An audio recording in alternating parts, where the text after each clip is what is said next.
Hello friends, my name is Anish Kumar and welcome to our channel web coding. So आज का जो agenda है वो है हमारा, आज से मैं एमएल और एआई स्टार्ट कर रहा हूँ। तो आज से जो भी कंटेंट आएगा वो मेरा एमएल और एआई के बियॉन्ड आएगा कंटेंट। तो इसके लिए तो आज हम अपना पहले डिसाइड करते हैं कोर्स स्ट्रक्चर, कि कोर्स स्ट्रक्चर कैसा होने वाला है हमारे पूरे कोर्स का, कि इसके अंदर हम क्या क्या पढ़ेंगे और किस किस फ्लो में आगे जाने वाले हैं।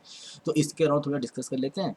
एंड देन फिर हम एक एक अपना सिलेबस टाइप बना लेंगे कि इसके ऊपर हम ज़्यादा फोकस करने वाले हैं। एंड ये जो सिलेबस होगा ये स्टैटिक नहीं होने वाला है, ये थोड़ा डायनेमिक सिलेबस होगा। इट मीन्स कि मैं कोर्स के ड्यूरेशन में इसको चेंज करता रहूँगा। जैसे कि अभी कुछ की पॉइंट फिक्स करना हो, मतलब थोड़ा सा एक आइडिया टाइप, ताकि हमें पता लग जाए कि हमें इन इन सेक्टर को टच करके आना है एक बार। तो इस सेक्टर के अंदर फिर और डेप्थ में जाएंगे, और चीज़ें सीखेंगे। तो एम एल और ए आई यानी मशीन लर्निंग, और इसको कहते हैं आर्टिफिशियल इंटेलिजेंस। इसके साथ एक टर्म और यूज़ होता है, डेट इज़ मशीन लर्निंग के बाद आता है हमारा डीप लर्निंग। एंड फिर डेटा साइंस भी होता है, जिसको मैं डीएस कह रहा हूँ। तो ये है machine learning, artificial intelligence, deep learning and data science. तो इसके अराउंड हम काम करेंगे, और इसको यूज़ करने के लिए ना एक लैंग्वेज है हमारे पास, डेट इज़ पाइथन। तो हम इसके अंदर पाइथन का इस्तेमाल करने वाले हैं। तो पाइथन लैंग्वेज का यूज़ करके ये सारी चीज़ें हम यहाँ पर कोड करेंगे, इसको समझेंगे, इसे प्रोजेक्ट बनाएंगे। एंड इसमें और भी चीज़ें डेप्थ में जाएंगे, और ये थोड़ा मैथ्स ओरिएंटेड भी रखेंगे इसको, ताकि हम कोई भी एल्गो ना ऐसा ना हो कि हम उसके लाइब्रेरी फाइल का इस्तेमाल कर रहे हैं। हर चीज़ के अंदर हम कोशिश ये करेंगे कि उसका करेक्टनेस, उसका प्रूफ, इन सब के ऊपर डिस्कशन हो पाए। तो पहले देख लेते हैं एक आइडिया सा, मतलब ये ऑलमोस्ट हर जगह, मतलब ये एग्जांपल होता है कि पहले एआई और एमएल को अगर हम समझना चाहें तो ये क्या होता है। एक्चुअल में वेन डायग्राम के हिसाब से देखा जाए तो अगर ये मेरा आर्टिफिशियल इंटेलिजेंस का सेक्टर है ना, अगर ये मेरा आर्टिफिशियल इंटेलिजेंस का मतलब इतने बड़े स्पेस में अगर ये जो चीज़ है ये आर्टिफिशियल इंटेलिजेंस से रिलेटेड सारी चीज़ें करती हैं, तो मशीन लर्निंग कहाँ फिट बैठेगी। Machine learning is a part of a AI. ये हमारा एमएल एआई का एक पार्ट होता है। एंड डीप लर्निंग कहाँ आती है, डीप लर्निंग इसके अंदर आती है। तो यहाँ पर हमारी डीप लर्निंग होगी। तो deep learning is a part of machine learning, and machine learning is a part of artificial intelligence. अब एक्चुअल में होता है क्या है, हम डीप लर्निंग और मशीन लर्निंग के थ्रू ना, एक्चुअली डीप लर्निंग और मशीन लर्निंग है क्या, ये ना कुछ डेटा के साथ मैनिपुलेशन करना होता है। जैसे कि जो भी स्टैटिक्स डेटा है उसके साथ हम क्या करेंगे, मैनिपुलेशन करके ना अपने डेटा को क्लीन करते हैं। उस डेटा से कुछ जनरेटेड हम कुछ आउटपुट जनरेट करते हैं, कुछ रेलेवेंस आउटपुट के बिहाफ पर फिर हम उसके अंदर आर्टिफिशियल इंटेलिजेंस निकालते हैं। आर्टिफिशियल इंटेलिजेंस इज़ लाइक, जैसे कि सेल्फ ड्राइविंग कार टाइप कुछ बनाना हो, या फिर हमें इमेज से कोई चीज़ हमें आइडेंटिफाई करना हो, या फिर उस आइडेंटिफिकेशन के बिहाफ पे हमें कोई पर्टिकुलर टास्क परफॉर्म करना हो, वो सारा एआई का पार्ट हो जाता है। एंड मशीन लर्निंग जो होता है वो डेटा के ऊपर वर्क कर रहा होता है। ठीक। तो ये तीन चीज़ें। अब डीएस जो होता है, जिसको हम कहते हैं data science, data science actual में इन तीनों का ही यूज़ करता है, आर्टिफिशियल इंटेलिजेंस, एमएल, डीएल, इन सब का यूज़ करता है। तो उसको हम ऐसे कह सकते हैं कि दिस इज़ लाइक हमारा डेटा साइंस है ये। तो डेटा साइंस की तरफ तो हम बाद में मूव करेंगे, पहले हमारा मेन मोटिव ये रहेगा कि हम ए आई एम एल और डी एल को करें। अब ए आई एम एल और डी एल को करने के लिए सबसे पहले जो सबसे इम्पॉर्टेंट चीज़ है वो है हमारे पास पाइथन लैंग्वेज। पाइथन लैंग्वेज का आना ज़रूरी है, क्योंकि ये जो चीज़ें होती हैं ना, ये अब हम सी प्लस प्लस और जावा में नहीं कर पाएंगे। या क्योंकि क्यों नहीं कर पाएंगे, because C plus plus Java के अंदर ना बहुत सारी लाइब्रेरी फाइल्स का सपोर्ट अवेलेबल नहीं है। तो आपको करना क्या पड़ेगा, अब हम मैं इसको करना चाहता हूँ, मुझे बहुत सारी लाइब्रेरी फाइल्स मेरे को चाहिए, यूज़ करनी है। तो एक लैंग्वेज बनाई गई थी पाइथन, जिसके अंदर ना बहुत सारी, मतलब बहुत ही ज़्यादा लाइब्रेरी फाइल्स पहले से इंक्लूड कर दी गई। तो उसके अंदर आप लीनियर अलजेब्रा भी सॉल्व कर सकते हो, प्रोबेबिलिटी भी निकाल सकते हो, और फिर कुछ साइंटिफिक लाइब्रेरी फाइल्स है।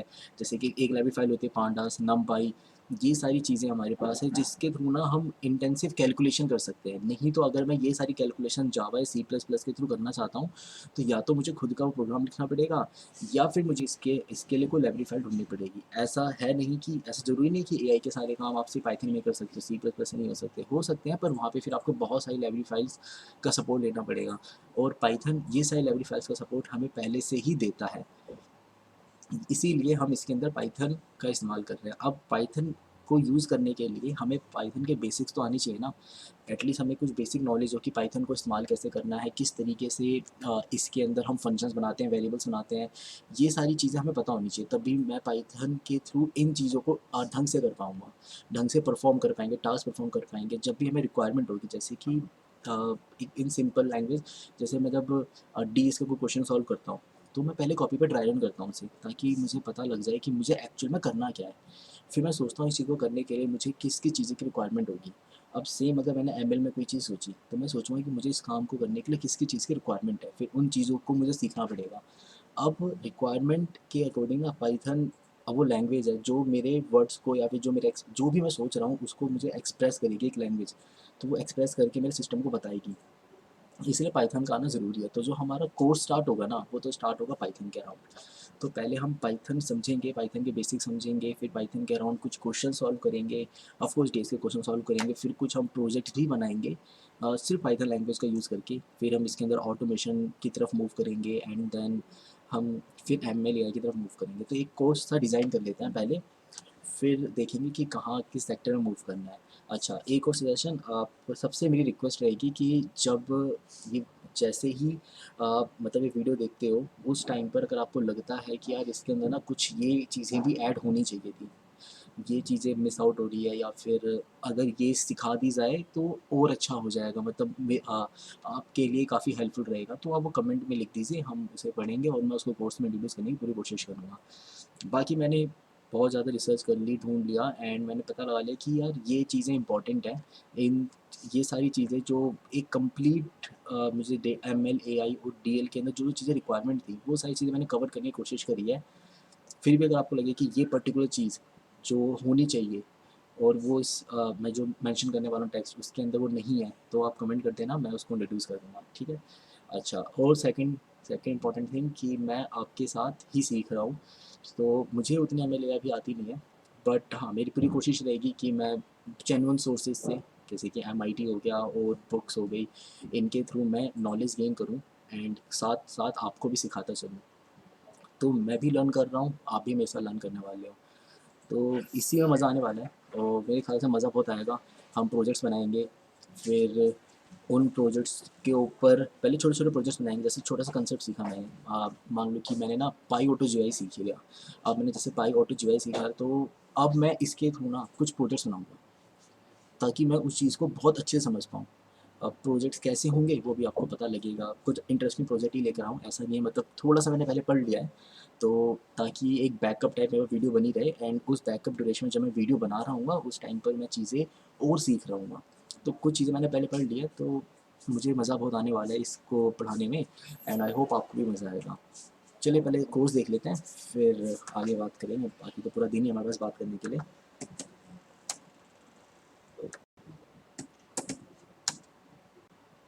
ठीक है, तो ये हम टेक्स्ट फाइल की तरफ आए, हमें होना चाहिए सबलाइन।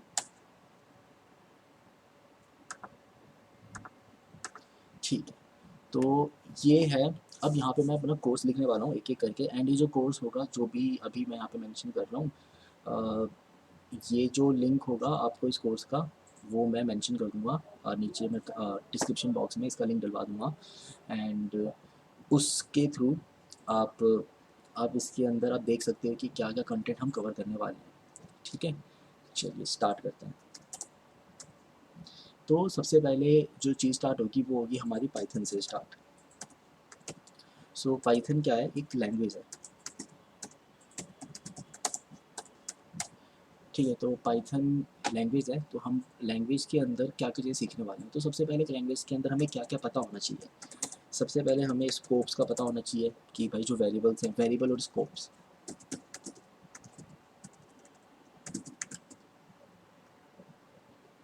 वेरिएबल्स एंड उसके स्कोप्स का पता होना चाहिए। अच्छा, इससे भी पहले हमें एक चीज़ सीखनी पड़ेगी जो होगा हमारा 1.0, डेट इज़ इंस्टॉलेशन।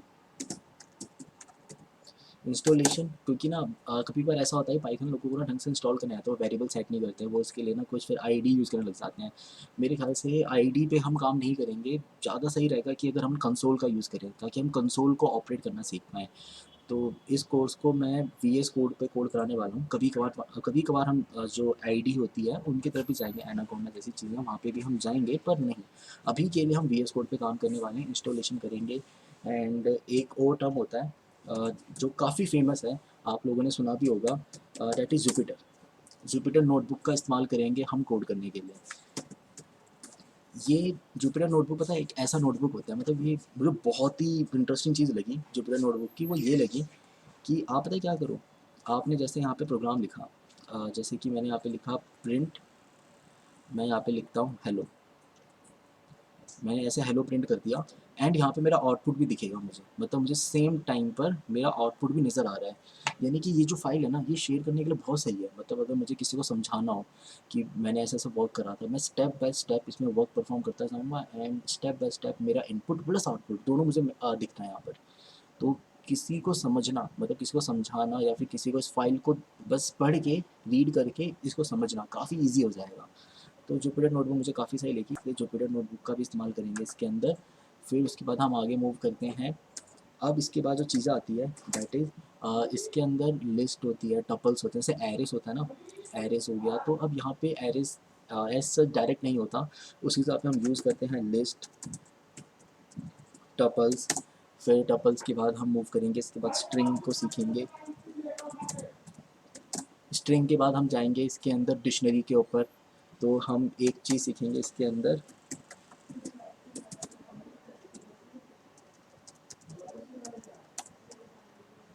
डिक्शनरी के ऊपर मूव करेंगे। डिक्शनरी क्या है ये जब मैं इसको पढ़ाऊँगा तो मैं आपको बताऊँगा, ठीक है। और ये सारे टर्म्स उसी टाइम पे हम क्लियर करेंगे। फिर हम इसके बाद आगे मूव कर जाएंगे इसके अंदर फंक्शन क्रिएशन। अब अगर हमें ये सारी चीज़ें पता है, अगर हमने छोटी छोटी चीज़ें सीख लिए, तो हमें आई थिंक फंक्शन की तरफ मूव करना चाहिए।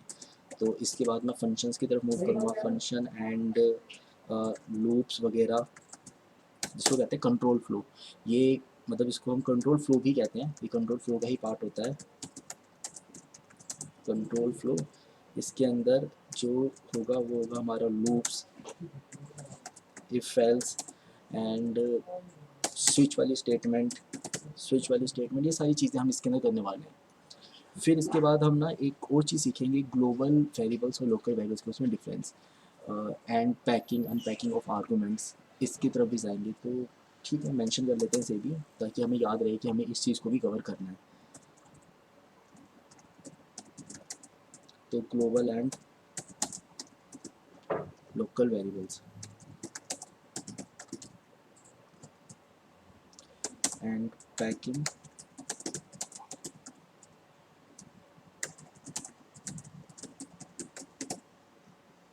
इसको भी हम सीखेंगे।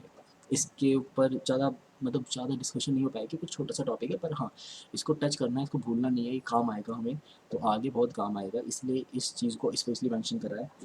इसके बाद एक और टॉपिक आएगा दैट इज़ टाइप कन्वर्जन, जैसे कि ना हम इंट और लॉन्ग, स्ट्रिंग, फ्लोट, डेसिमल्स, ये चीज़ें होती हैं ना, कुछ टाइप कन्वर्जन कैसे होता है इसके अंदर, जैसे कि पाइथन के अंदर हमें ऐसे मेंशन नहीं करना होता है कि जो डेटा है कि किस टाइप का है, हम एक सिंपल सा वैल्यू बना देंगे ए और उसमें वैल्यू डालते चले जाओ। तो टाइप कन्वर्जन भी हमें कहीं ना कहीं यूज़ करना पड़ेगा, जहाँ पे मुझे स्पेसिफिकली यूज़ करना पड़ेगा कि किस टाइप का डेटा है, तो इसलिए टाइप कन्वर्जन का आना ज़रूरी है। टाइप कन्वर्जन, टाइप कन्वर्जन के बाद ना इसमें एक चीज़ होती है दैट इज़ नेम, इसके बारे में जानेंगे। ये है बड़ी काम की चीज़ है, ये बहुत जगह यूज़ होता है, और कभी कभार हमारे ना हमारी हमारी ज़िंदगी को आसान बना देता है ये। तो जो प्रोग्रामर्स होते हैं उनकी लाइफ को आसान कर सकता है, ईजी कर देता है, इसलिए इसको सीखना ज़रूरी है। इसके बाद में थोड़ा डिटेल में जानेंगे। इसके बाद हम मूव करेंगे बिट मास्किंग, ऑफ कोर्स मैं इसको तो नहीं भूल सकता हूँ। बिट मास्किंग ये क्यों ज़रूरी है, इससे क्या होता है, स्पीड स्पीड बढ़ जाती है, जो काम बिट्स में होता है उससे स्पीड तो बढ़ती है ना, तो बिट मास्क को जानना ज़रूरी है, इसलिए इसके ऊपर भी हम ध्यान देंगे। एंड देन अब आता है हमारा ऑब्जेक्ट ओरिएंटेड कंसेप्ट, तो ये ऑब्जेक्ट मतलब ऊप्स कह लो, तो हम ऊप्स की तरफ मूव करेंगे। ऊप्स के अंदर वही क्लास, स्ट्रक्ट मतलब क्लास बनाना, डिस्ट्रक्टर बनाना, डेटा हाइडिंग, पॉलीमॉर्फिज्म, ये सारी चीज़ें हम टच करने वाले हैं। फिर भी इसको हम मेंशन कर लेते हैं क्या क्या होने वाला है इसके अंदर, जैसे कि इसके अंदर हम क्लास एंड ऑब्जेक्ट्स, थोड़ा बस बोर्ड साइड ले रहा हूँ, मतलब पता लग जाए, ठीक है। क्लास और ऑब्जेक्ट इसके अंदर हम लिखने वाले देखने वाले हैं। एंड देन हम मूव करेंगे इसके बाद डेटा हाइडिंग के ऊपर। डेटा हाइडिंग बहुत ज़रूरी होती है। क्यों ज़रूरी होती है? जैसे कुछ डेटा ऐसा होता है ना जो आप नहीं चाहते हो कि दुनिया देखे। जैसे मैं ऐसा प्रोग्रामर, मैं कुछ डेटा सिर्फ अपने अपने आप के लिए रखना चाहता हूँ। मैं नहीं चाहता हूँ कि क्लाइंट उसे देखे। अगर क्लाइंट ने उस डेटा को टच करा तो वो डेटा ख़राब हो सकता है। इसलिए डेटा हाइडिंग एक इंपॉर्टेंट कंसेप्ट है, इसको टच करना है, इसलिए इसको मेंशन करा, स्पेशली मेंशन करा है कि डेटा हाइडिंग की तरफ जाएंगे हम। ठीक है, अब जाते हैं हम थर्ड। ये टर्म है हमारा पॉलीमॉर्फिज्म। स्टैटिक नाम का एक वर्ड होता है, इस वर्ड को समझेंगे। कंस्ट्रक्टर डिस्ट्रक्टर क्या होते हैं, गार्बेज कलेक्शन क्या होता है, ये सारी चीज़ें ये पता होनी ज़रूरी है। अगर आपको ये सारी चीज़ें पता रहेंगी तो मतलब काफ़ी सही रहेगा कि हमें पता होगा कि चलो पॉलीमॉर्फिज्म हो रहा है यहाँ पे। अगर कोई हमसे अगर ना थ्योरेटिकल क्वेश्चन पूछता है या फिर कोई हमसे थ्योरी वाली नॉलेज पूछता है तो हमें पता होगा, या फिर हम सोच पाएंगे कि जब मैं ऐसे दो क्लास के बीच में वर्क कर रहा हूँ तो अभी पता पॉलीमॉर्फिज्म हो रहा होगा। तो हमें पता होना चाहिए सारी चीज़ें। तो ये कहीं ना कहीं हमें आगे काफ़ी हेल्पफुल होगी, इसलिए इसको अभी क्लियर करना ज़्यादा ज़रूरी है। क्योंकि आगे हम ना सारा काम एक फाइल में नहीं करेंगे। ऐसा होगा कि एक पर्टिकुलर काम को, एक पर्टिकुलर टास्क को परफॉर्म करने के लिए हम वेरियस फाइल बनाएंगे। जैसे कि एक बहुत छोटा सा एग्जांपल देता हूँ। जैसे मुझे किसी वेबसाइट से ना डेटा उठाना है, मैं इस पर्टिकुलर टास्क के लिए एक अलग फ़ाइल क्रिएट करूँगा। उस फ़ाइल का सिर्फ काम यही होगा कि डेटा उठाने का काम करता है। फिर उस डेटा को मुझे क्लीन करना है या उस डेटा से मुझे इंपॉर्टेंट इन्फॉर्मेशन निकालनी है, मैं डेटा क्लीन करने की अलग फ़ाइल बनाऊँगा। डेटा को प्रोसेस करने के लिए, मतलब उस डेटा से मुझे जो आउटपुट जनरेट करना है उसके लिए मैं एक अलग फ़ाइल बनाऊँगा। अलग अलग फ़ंक्शन है एक फ़ाइल को, कि ये मतलब कॉम्बिनेशन ऑफ फंक्शन, मतलब हमारे सामने बहुत सारे फंक्शन होंगे, उन सारे फंक्शनों का इस्तेमाल करके डेटा क्लीन होने वाला है। तो इसको एक अलग फ़ाइल ही बना डाली पूरी। तो वहाँ पे ये टर्म यूज़ होंगे एंड वहाँ पे हमें काफ़ी हेल्पफुल रहेगा, इसलिए पता होना चाहिए ये। इसलिए इसको अभी क्लियर करके चलेंगे, कंस्ट्रक्टर एंड डिस्ट्रक्टर।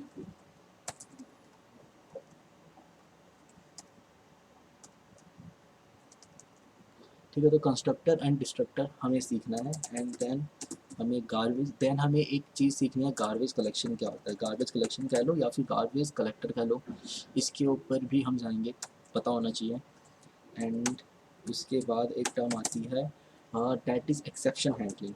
ये बहुत ज़रूरी है, एक्सेप्शन हैंडलिंग। एक्सेप्शन हैंडलिंग ज़रूरी क्यों है? क्योंकि ना कई बार ऐसा होगा आपके प्रोग्राम में, मतलब कि जैसे आप कोड कर रहे हो, अब अचानक से ना कहीं पे कोई एरर आ गया। अब मैं नहीं चाहता हूँ कि उस एरर की वजह से मेरा पूरा का पूरा प्रोग्राम टर्मिनेट हो जाए। तो वो इस उसको मैं एज अ एक्सेप्शन मानते हुए मैं उसे हैंडल करूँगा।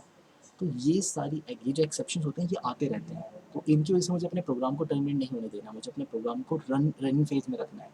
तो उसको रनिंग फेज में मेंटेन करने के लिए मुझे एक्सेप्शन हैंडलिंग यूज़ करनी पड़ेगी। इसके बाद इसके अंदर कुछ लाइब्रेरी फाइल्स होगी, जैसे कि इसको कहते हैं पाइथन कलेक्शंस कहते हैं इसे, पाइथन कलेक्शंस। इसके बारे में हम जानेंगे। तो इतना सब कुछ जानने के बाद, मतलब ये वो की पॉइंट्स हैं जो मैं चाहता हूँ कि मैं अपने पूरे कोर्स की जर्नी में सबसे पहले इन की पॉइंट्स को टच करूँ, इन की पॉइंट्स को ठीक से जाने। जब इसको हम समझ लेंगे देन हम आगे मूव करेंगे। तो पहले इसके ऊपर हम टाइम वेस्ट करेंगे। और ऑफकोर्स सबसे इम्पॉर्टेंट जो चीज़ है वो है हमारे पास प्रोजेक्ट्स। तो ये करना बहुत ज़रूरी है। तो यहाँ पे हो जाएगा लॉट्स ऑफ प्रोजेक्ट्स, बहुत सारे प्रोजेक्ट्स करेंगे हम, बहुत सारे प्रोजेक्ट बनाएंगे इन चीज़ों के ऊपर। क्योंकि मुझे ऐसा लगता है कि ना सिर्फ थ्योरी पढ़ने से कुछ नहीं होता, थ्योरी को प्रोजेक्ट बेस में पढ़ा जाए ना तो ज़्यादा मज़ा आएगा और ज़्यादा सीखने को मिलेगा। इसीलिए हम प्रोजेक्ट बेस पे इसको करने वाले हैं, जितना हो सके हम प्रोजेक्ट बनाएंगे। ठीक है, अब आगे मूव करते हैं। अब आ, अब आते हैं हम लाइब्रेरी फाइल्स के ऊपर। अब ना अब पाइथन के अंदर ना बहुत सारी लाइब्रेरी फाइल्स ऐसी है जो मेरी चीज़ों को ना काफ़ी आसान बनाती है। जैसे कि नमपाई, पांडास, मैट प्लॉट, साईपाई, ये जो लाइब्रेरी फाइल्स है ना ये क्या करती हैं, ये तो जब हम कोर्स करेंगे तब हम जानेंगे। बस एक थोड़ा सा आइडिया देता हूँ। जैसे कि नमपाई, मैं लिखते चला जाता हूँ यहाँ पर। तो हम यहाँ पे करने वाले हैं लाइब्रेरीज। लाइब्रेरीज के अंदर सबसे पहले आएगा डेट इज नमपाई। नमपाई करता क्या है? नमपाई एक तरीके का ना एरे होता है, मतलब ये फास्ट एरे होता है। अब नमपाई और लिस्ट, इसके बीच में हम डिफरेंस देखेंगे क्या होता है कैसा होता है। पर नमपाई ना बहुत फास्ट होता है। तो क्यों होता है ये तो तभी जानेंगे। अभी के लिए आगे बढ़ते हैं। numpy, फिर होता है हमारे पास pandas। ये क्या है? पैंडा कहते हैं इसको। बस पैंडा करता क्या है, ये एक तरीके का ना डेटा के साथ वर्क करता है। मतलब ये डेटा के लिए काम करता है। जैसे कि जो मेरे पास डेटा, बहुत सारा डेटा आ गया, मैं उस डेटा को क्लीन कर सकता हूँ, उस डेटा से इंपॉर्टेंट इन्फॉर्मेशन निकाल सकता हूँ। ये से चीज़ों के लिए हम पांडास का यूज़ करते हैं। तो ये डेटा पे वर्क करने के लिए होता है। अब जाते हैं हम मैट प्लॉट पे। मैट प्लॉट डॉट ये किसके लिए होता है? डेटा विजुलाइजेशन के लिए होता है। इसमें हम डेटा को विजुलाइज कर सकते हैं, उसको देख सकते हैं कि वो डेटा, जैसे कि कुछ डेटा आया, या फिर मान लो जैसे स्टॉक मार्केट है, स्टॉक मार्केट में प्राइस अप डाउन हो रहा है, तो मैं हर सेकंड मुझे एक डेटा रिसीव हो रहा होगा, मैं उस डेटा को विजुलाइज करूँगा ग्राफ के फॉर्म में। तो मैट प्लॉट मुझे वहाँ पे काम कर, मतलब वहाँ पे मेरे लिए काफ़ी हेल्पफुल हो जाएगा। फिर और भी जगह पे, जैसे मुझे कोविड का डेटा देखना है कि इस समय जब से कोविड स्टार्ट हुआ तब से लेकर अभी तक किस तरीके से केसेस बढ़ रहे थे, किस तरीके से डेथ रेट बढ़ा है, किस तरीके से रिकवरी रेट बढ़ी है। ये सारी चीज़ें, इन सब चीज़ों को एक विजुलाइज फॉर्म में देखना, सिर्फ डेटा देखने से कुछ नहीं होता, उसको विजुलाइज करने में काफ़ी चीज़ आसान हो जाती है और हमें ना मतलब काफ़ी अच्छा समझ में आने लग जाता है। इसलिए मैट प्लॉट काफ़ी हेल्पफुल रहेगा, इसको सीखना ज़रूरी है, काम आएगा ये। आगे चलते हैं हम साईपाई के ऊपर। ये क्या होता है? ये होता है साइंटिफिक कैलकुलेटर।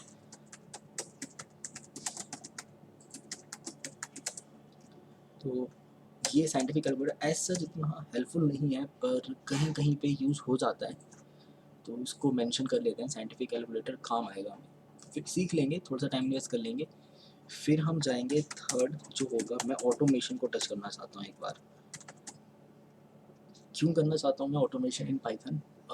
एक्चुअल में ऑटोमेशन पाइथन में इसलिए करना चाहता हूँ क्योंकि इससे ना हम एक्सेप्शंस हैंडल करना, वेबसाइट के साथ वर्क करना, वेबसाइट से डेटा एक्सट्रैक्ट करना, ये सारी चीज़ें हम सीख पाएंगे। तो एक ऑटोमेशन टर्म है, इसको यूज़ करेंगे। ऑटोमेशन दो टाइप की ऑटोमेशन होती है। नंबर वन इज़, एक होती है ऑफलाइन ऑटोमेशन। ऑफलाइन ऑटोमेशन से मेरा मतलब है कि मैं सिस्टम के ऊपर ओएस के अराउंड ऑटोमेट करूँगा चीज़ों को। ओएस के अराउंड, जैसे कि मैंने स्टार्ट खोल कर मैंने पेंट खोल दिया, फिर उस पेंट के अंदर कोई पर्टिकुलर चीज़ ड्रॉ कर दी, ऐसी चीज़ें। या फिर मैंने कोई, जैसे मुझे जूम ऐप है, या फिर मुझे व्हाट्सएप ऐप है, मुझे इसको ओपन करना है अपने सिस्टम के अंदर। मैंने पहले से कोई ऐप डाउनलोड कर रखी थी, मैंने कुछ प्रोग्राम पहले से डाउनलोड कर रखा है, वीएलसी मीडिया प्लेयर डाउनलोड कर रखा है। मुझे इस पर्टिकुलर टाइम पे और इस डेट पे, इस पर्टिकुलर टाइम पे मुझे वीएलसी मीडिया प्लेयर ओपन करके ये सॉन्ग मुझे प्ले करना है। इसके लिए मैं यहाँ पे ऑफलाइन ऑटोमेशन का इस्तेमाल करूँगा। फिर आता है एक term, that is online automation.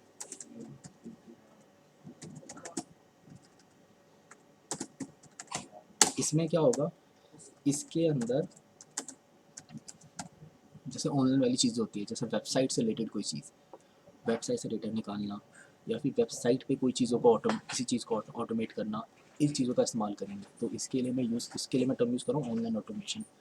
तो ये मेरे टर्म्स हैं, मतलब मे बी आपको ऐसे टर्म्स वेबसाइट पे ना मिले, ये मैं बस अपने आप को समझाने लिख रहा हूँ, ताकि मैं जब कोर्स के ऊपर जब हम वर्क करना स्टार्ट किए तो एक एक करके सारे पॉइंट हम पक्का पिक करें और उसको उसके ऊपर वीडियो भी बनाएं और उसको ढंग से एक्सप्लेन भी करें। तो ऐसा हो सकता है ऑफलाइन ऑटोमेशन के अंदर कम से कम 5 से 6 वीडियो आ जाए। ठीक है, तो ये सिर्फ एक लाइन का मतलब ये नहीं कि सिर्फ एक वीडियो आएगी, इसके ऊपर 5 से 6 वीडियो आ सकते हैं, 5 6 प्रोजेक्ट बनाएंगे एंड प्रोजेक्ट बेस्ड होगा ये, एंड ये भी हमारा प्रोजेक्ट बेस्ड होने वाला है। अब आगे चलते हैं। इसके बाद आता है, अब स्टार्ट करते हैं हम, अब हम एलिजिबल हैं कि हम ना एमएल और एआई की तरफ मूव कर सकते हैं, अब एलिजिबल हैं। तो इस मोमेंट पे सबसे पहले हम क्या करेंगे, इस मोमेंट पे हम डिफ्रेंशिएट करेंगे मशीन लर्निंग और आर्टिफिशियल इंटेलिजेंस के बीच में। तो यहाँ पे डिफरेंस क्रिएट करना मतलब ज़रूरी है, ताकि आपको एक्चुअल में पता लग पाए कि क्या डिफरेंस होता है एक आर्टिफिशियल इंटेलिजेंस के अंदर और मशीन लर्निंग के अंदर। तो यहाँ पर हम एमएल और एआई के बीच में डिफरेंशिएट क्रिएट करेंगे। अच्छा, एमएल क्या है ये टर्म? इसको हम कहते हैं मशीन लर्निंग, और ये कहलाता है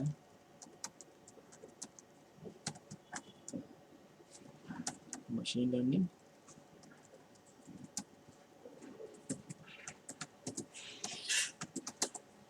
आर्टिफिशियल इंटेलिजेंस।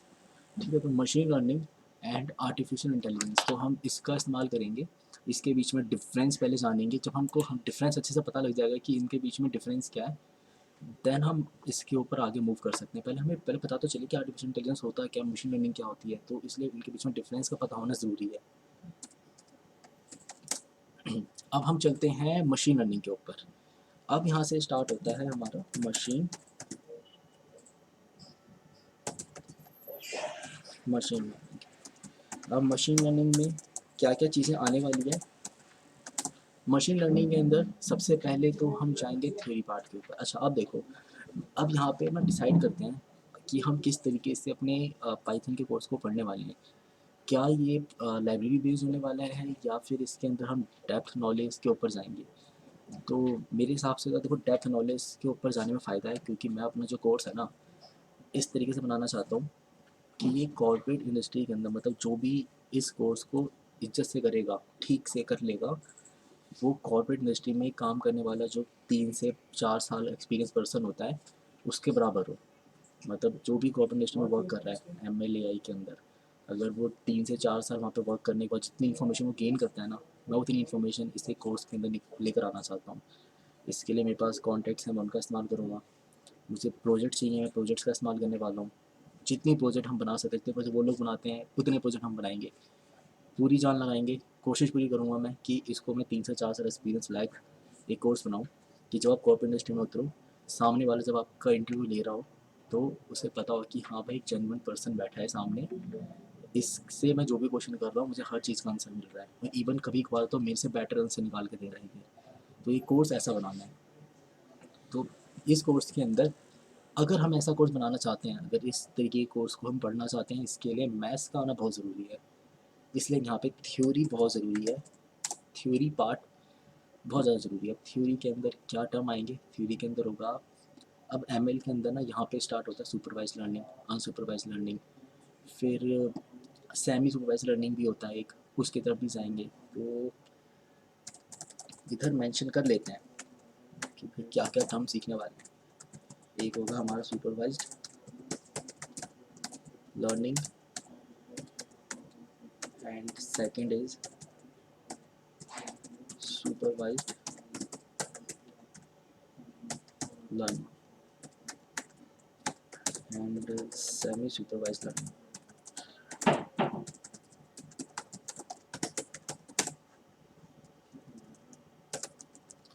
ठीक है, सेमी सुपरवाइज्ड लर्निंग, इसके तरफ भी हम जाएंगे। फिर हम ना कुछ एल्गोरिथम्स की तरफ मूव करेंगे। एल्गोरिथम कौन से, जैसे कि linear and random forest regression, classifications of algorithms की तरफ जाएंगे, लॉजिस्टिक रिग्रेशन की तरफ जाएंगे, डिसीजन ट्री, KNN, इन पार्ट्स के ऊपर हम मूव करेंगे। तो यहाँ पर फिर हम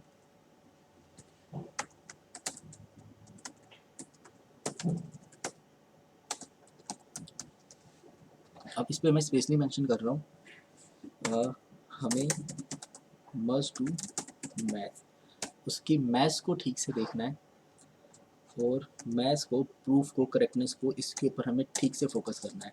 ये ज़रूरी है। अगर मैं ये वाली वर्ड बोल रहा हूँ आपको कि मैं आप इस कोर्स को मैं सिलेक्ट बनाना चाहता हूँ कि 3 से 4 साल एक्सपीरियंस वाला जो पर्सन है, आप उसके इक्वल हो जाओ, तो इसके लिए एल्गोरिथम्स का प्रूफ और उसके अंदर क्या हो रहा है ये जानना ज़रूरी है। नहीं जानेंगे नहीं पता चल पाएगा, तो इसलिए इस टर्म को समझना पड़ेगा। तो इसके अंदर एक बोर्ड सा आइडिया, सबसे पहले हम क्या देखेंगे, linear and random forest regression, इसके ऊपर जाएंगे हम।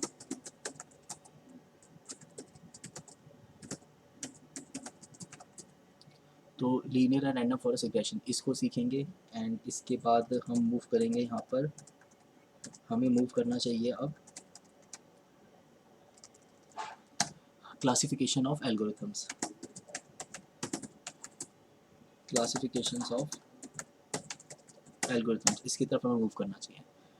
तो एक बार क्लासिफिकेशन एल्गोरिथम सीख लेंगे, दैन हम जाएंगे लॉजिस्टिक रिग्रेशन के ऊपर, डिसीजन ट्री एंड के इसकी तरफ भी मूव करेंगे। सो 5.01.2 अब जाएंगे हम लॉजिस्टिक। ये जितने भी टर्म मैं आपको बता रहा हूँ, ये टर्म अभी हम क्लियर नहीं करेंगे, ये टर्म हम बाद में करेंगे। फिर हम जाएंगे इसके बाद लॉजिस्टिक रिग्रेशन के बाद डिसीजन ट्री के ऊपर, डिसीजन ट्री के बाद अगला स्टेप होगा हमारा 5.01, ये होगा हमारा KNN। इतनी नॉलेज प्लस इसके अंदर और भी एडिशन होगा, सिर्फ इतना नहीं है, ये बस मैंने मेंशन कर दिया ऊपर से, पर इसके बाद भी हम और आगे और एल्गोरिथम्स भी हम करेंगे। इन सब की थ्योरी, मैथ्स और कोड ये ज़रूरी है। तो मैथ्स, तो इसके अंदर थ्योरी, इसका मैथ्स और इसको कोड कैसे करना है, ये चीज़ें सीखना ज़रूरी है, ठीक है।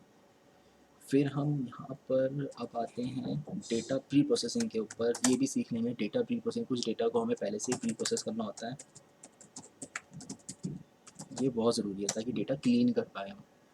फिर हम ना कैगल के थ्रू प्रैक्टिस करना स्टार्ट करेंगे। एक वेबसाइट है कैगल, ये बहुत ज़रूरी है किसके लिए, प्रैक्टिस करने के लिए। तो कैगल का इस्तेमाल करके हम क्या करेंगे, प्रैक्टिस करेंगे, ज़्यादा चीज़ों को प्रैक्टिस किया करेंगे यहाँ पर। और इससे हम सीखेंगे कि जैसे कि प्रोजेक्ट उठाया, जैसे DS में लीड कोड होता है, गीक्स फॉर गीक्स होता है, वैसे ही पाइथन और ML के अंदर कैगल नाम की एक वेबसाइट है जहाँ पे आप ना प्रैक्टिस कर सकते हो। तो यहाँ पर हम प्रैक्टिस क्या करेंगे, तो यहाँ पे बहुत सारी चीज़ें हम प्रैक्टिस करेंगे, बहुत कुछ सीखेंगे यहाँ पर। एंड देन जब हम यहाँ पे सीख लेंगे, अब मैं आपको कह सकता हूँ हाँ भाई, अब आप रेडी हो प्रोजेक्ट्स बनाने के लिए। तो यहाँ पे आप ना प्रोजेक्ट्स बना सकते हो। तो यहाँ पे अब आप क्या कर सकते हो, प्रोजेक्ट्स बना सकते हो। प्रोजेक्ट्स के बाद अब आप हैकाथॉन में जाओ, पेड प्रोजेक्ट उठा लो। पेड प्रोजेक्ट उठाने के लिए वेबसाइट होती है अपवर्क, आप उस अपवर्क का इस्तेमाल कर सकते हो। आप इंटर्नशिप के लिए भी चाहो तो यहाँ से अप्लाई करना स्टार्ट कर सकते हो। तो यहाँ पर हैकाथॉन के बारे में देखेंगे, हैकाथॉन में जाना स्टार्ट करेंगे।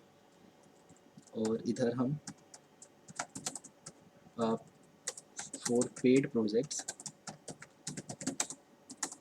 एक वेबसाइट है अपवर्क, आई थिंक यही नाम है। आप इस वेबसाइट से कुछ पेड प्रोजेक्ट उठा सकते हो, थोड़ी फ्रीलांसिंग हो जाएगी, थोड़ा आप अर्न भी कर पाओगे यहाँ पर। तो यहाँ तक हमारा ML है, मतलब इसके अंदर हम ML के मोस्ट ऑफ द पार्ट को टच कर लेंगे, पर ये पूरा ML अब तक हमने टच नहीं करा है, ये हमने बहुत छोटा सा ML का पार्ट टच करा है। अब जो ML हम सीखेंगे ना, वो हम प्रोजेक्ट के थ्रू ही सीख सकते हैं। तो जितना हो सका प्रोजेक्ट बनाएंगे, मतलब एक बार ML ख़त्म करा, फिर AI ख़त्म करा, फिर उसके बाद फिर प्रोजेक्ट, बस प्रोजेक्ट ही प्रोजेक्ट करते चले जाएंगे। जितना प्रोजेक्ट करोगे उतना सीखोगे। तो मैं यहाँ पे इंटरेस्टिंग प्रोजेक्ट लेकर आऊँगा, रियल लाइफ प्रोजेक्ट लेकर आऊँगा, जो इंडस्ट्री में वर्क हो रहा है वैसे प्रोजेक्ट लेकर आएंगे। कुछ हम ना बिल्कुल जो इंडस्ट्री के अंदर पहले से बना हुआ है उसको बिल्कुल इसको रेप्लिकेट करने की कोशिश करेंगे। तो ऐसे प्रोजेक्ट उठाने की कोशिश करेंगे। इसके बाद अब हम मूव करते हैं कहाँ पर, AI के ऊपर। अब हमारा अगला स्टेप जो होगा वो होगा हमारा आर्टिफिशियल इंटेलिजेंस।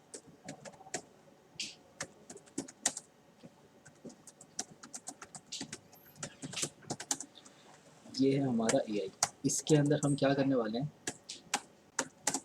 इसके अंदर भी सबसे पहले हम जेनेटिक एल्गोरिथम के बारे में सीखेंगे कि जेनेटिक एल्गोरिथम क्या होता है, मार्कऑफ चेन क्या होता है, न्यूरल नेटवर्क क्या होता है, इन चीज़ के ऊपर जाएंगे। तो एक लिख लेते हैं इसको, जेनेटिक एल्गोरिथम की तरफ जाएंगे। फिर हम मार्कऑफ चेन्स को सीखेंगे। एंड इसके बाद हम जो जाएंगे इसकी तरफ हम मूव करेंगे, हम स्टार्ट कर देंगे इसके बाद ना ए एन एन की तरफ मूव कर जाएंगे। एंड देन हम इसके बाद हम मूव करेंगे कहाँ पर, हम मूव कर सकते हैं इसके बाद न्यूरल नेटवर्क के ऊपर। तो जो भी हमारा न्यूरल नेटवर्क का पार्ट है हम उसकी तरफ मूव कर जाएंगे। अब न्यूरल नेटवर्क के अंदर हम क्या क्या सीखेंगे, हम यहाँ पे जाएंगे ओपन सीवी की तरफ। ओपन सीवी सी मेक करके एक लाइब्रेरी फाइल होती है, डी लिव एक लाइब्रेरी फाइल होती है, इसका यूज़ करेंगे। देन हम जाएंगे कॉन्वोल्यूशन की तरफ। तो ANN करने के बाद अब हम जाएंगे न्यूरल नेटवर्क की तरफ जाएंगे। न्यूरल नेटवर्क की जो लाइब्रेरी फाइल्स होती है वो लिख लेते हैं, ये काम आएगी, ये जिसके ऊपर हमें स्पेशली ध्यान देना है। सबसे पहले तो एक ओपन सीवी, आपने बहुत सुना होगा, ओपन सीवी लोग करते रहते हैं, ओपन सीवी तरफ मूव करेंगे। डायरेक्ट ओपन सीवी तरफ मूव नहीं करेंगे, पहले सीखेंगे कि ओपन सीवी में जो एल्गोरिथम्स हो रही है कौन कौन सी है, कैसी है। तो पहले ओपन सीवी सीखा, पहले ओपन सीवी के एल्गोरिथम्स को सीखा, देन ओपन सीवी इस्तेमाल करना यूज़ करना स्टार्ट करेंगे। डायरेक्ट ओपन सीवी यूज़ नहीं करेंगे, इससे ना हमें पता नहीं लगता कि एक्चुअल में अंदर हो क्या रहा है। बस हमें पता है कि ये चीज़ कर रहे हैं भाई, ये पर्टिकुलर एपीआई कॉल करो हो जाएगा। इसमें तो क्या कुछ क्या हमने, मतलब हमें यही नहीं पता अंदर हो क्या रहा है। तो ज़रूरी है अंदर जानना कि अंदर क्या हो रहा है, इसको हम जानने की कोशिश करेंगे। एंड एक और होता है जिसको कहते हैं सी में करके, ये भी देखेंगे। एंड फिर एक टर्म होता है that is D live, D live का भी इस्तेमाल करेंगे। तो इन सारे टर्म्स को हम जानेंगे। एंड न्यूरल नेटवर्क के बाद हम जाएंगे कॉन्वोल्यूशन न्यूरल नेटवर्क के ऊपर, ये भी ज़रूरी है। तो convolution neural network, convolutional neural network, इसकी तरफ मूव करेंगे। एंड हम मूव कर जाएंगे इसके बाद ये वो मोमेंट आया जब मैंने बहुत कुछ सीख लिया है। अब मैं यहाँ पे ना शो ऑफ करूँगा। शो ऑफ का मतलब मैं लिंक्डइन के ऊपर चीज़ें बना बना के डालना स्टार्ट करूँगी। भाई देखो मैंने ये बना दिया, मैंने वो बना दिया, और मैं चाहता हूँ वही शो ऑफ आप लोग भी करो। आप यहाँ पे चीज़ें बनाओगे, लिंक्डइन के ऊपर पोस्ट करोगे, दुनिया को दिखाओगे कि आपने ये करा, आपने वो कर दिया, आपको ये चीज़ आती है, ऐसी चीज़ आती है। तो यहाँ पे तहलका समझ आएंगे कुछ। तो यहाँ पे हम करेंगे शो ऑफ। भाई पता तो लगना चाहिए ना हम कुछ सीख रहे हैं, दुनिया को पता भी लगे। तो शो ऑफ करना ज़रूरी है। यहाँ पे थोड़ा सा शो ऑफ करेंगे, ज़्यादा नहीं, थोड़ा सा ही करेंगे बस। फिर वो थोड़ा सा शो ऑफ करने के बाद वापस काम पे आ जाते हैं। अब हम ना कुछ रैपर्स, कुछ क्लास होती है, रैपर्स फाइल होती है, उनको सीखेंगे क्या होते हैं ये, देखते हैं रैपर्स। एंड इसके ऊपर जब हम जाएंगे तो यहाँ पर एक होता है हमारा पाईटॉर्च, इसको सीखना है पाईटॉर्च। और एक टर्म होता है टेंसर फ्लो, टेंसर फ्लो की तरफ हम जाएंगे और टेंसर फ्लो को सीखने की कोशिश करेंगे। 06.2 दैट इज टेंसर फ्लो। अब जब हमने टेंसर फ्लो सीख लिया तो अब हम ना हायर लेवल के प्रोजेक्ट करेंगे, रियल लाइफ प्रोजेक्ट, इंटर्नशिप कर सकते हैं यहाँ पर। अब हम करेंगे बहुत सारे प्रोजेक्ट। अब ये मोमेंट आ गया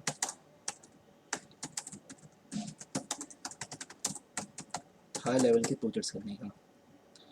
और यहाँ पे भी आप इंटर्नशिप के लिए, तो यहाँ पे आप पक्का तैयार हो चुके हो, अब यहाँ पे आप इंटर्नशिप के लिए अप्लाई कर सकते हो।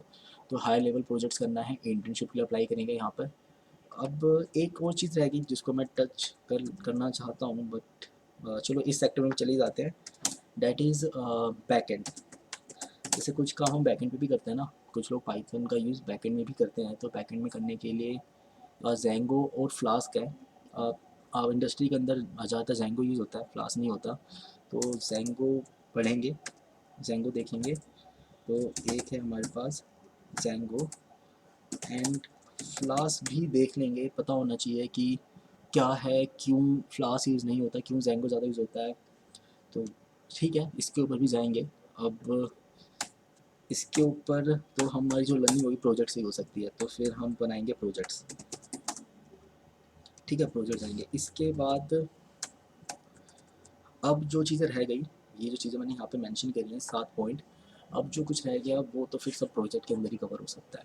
तो मेरे ख्याल से ये इनफ रहेगा, मतलब जो भी हमने यहाँ पे अभी मेंशन करा है ये इनफ रहेगा हमारे पाइथन को वर्ल्ड क्लास बनाने के लिए। इसमें हमने सब कुछ ही डाल दिया, कुछ नहीं छोड़ा है। हाँ, सब कुछ इसके अंदर है, ऑलमोस्ट हमने सब कुछ कवर कर लिया। जो कुछ रह गई होगी चीज़ें वो कोर्स के ड्यूरेशन में हम ऐड करते चले जाएंगे।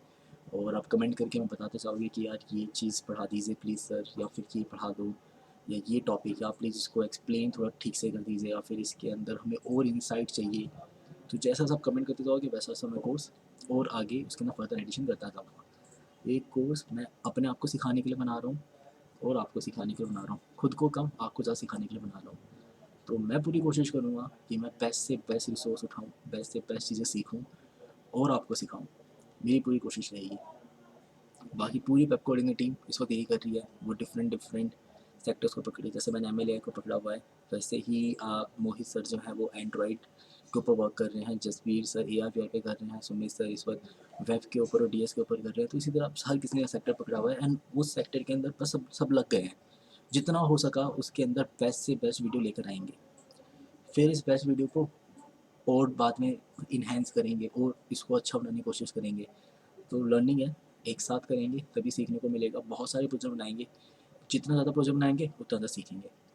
तो अब जो हमारी नेक्स्ट वीडियो आने वाली है, जो मैं नेक्स्ट वीडियो डालने वाला हूँ, वो स्टार्ट होगी पाइथन से। ठीक है, तो ये कोर्स का ओवरव्यू है। मैं कोर्स को ऐसा कुछ स्ट्रक्चर देना चाहता हूँ।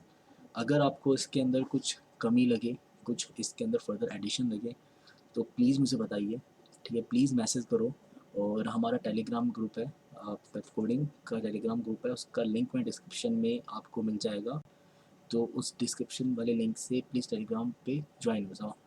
बेल आइकन को भी दबा देना ताकि आपको पता लग जाए कि कब नई वीडियोस आ रही है। ठीक है, तो नई नई वीडियो आती रहेगी, आपको इन्फॉर्मेशन मिलती रहेगी। और हमारे टेलीग्राम वाले ग्रुप को ज्वाइन कर जाओ। अगर आप फर्स्ट टाइम आ रहे हो उस चैनल पे तो सब्सक्राइब तो करना बनता है। इतनी सारी वीडियोस है, इतना सारा ज्ञान है, ज्ञान की इतनी सारी चीज़ें आने वाली है, तो सब्सक्राइब भी करो। और भी चीज़ें आगे, और नई नई चीज़ें इसके अंदर हम इंट्रोड्यूस करने वाले हैं, कुछ नए सेक्टर को भी एक्सप्लोर करेंगे। तो सब्सक्राइब कर लो। और वीडियो अच्छा लग गया हो तो लाइक कर देना, नहीं लगा तो डिसलाइक कर देना। और प्लीज़ ग्रुप को ज्वाइन कर लेना। ठीक है, थैंक यू सो मच। मिलते हैं नेक्स्ट वीडियो के अंदर।